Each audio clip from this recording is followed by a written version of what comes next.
Hi hello friends. So आम्ही सर्वजण निघालो देहू मंदिरात जाण्यासाठी.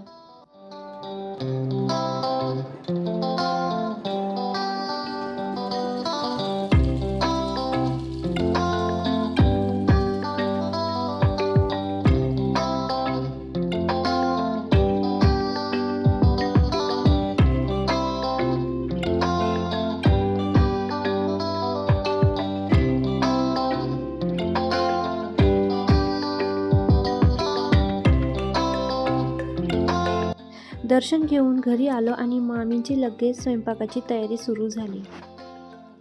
इथं प्रिशा आणि प्रिशाचे काका हे दोघं प्रिशाला खेळवत होते. प्रिशाला त्यांची मस्ती बघून खूप आनंद होत होता. ती खूप मज्जा करत होती.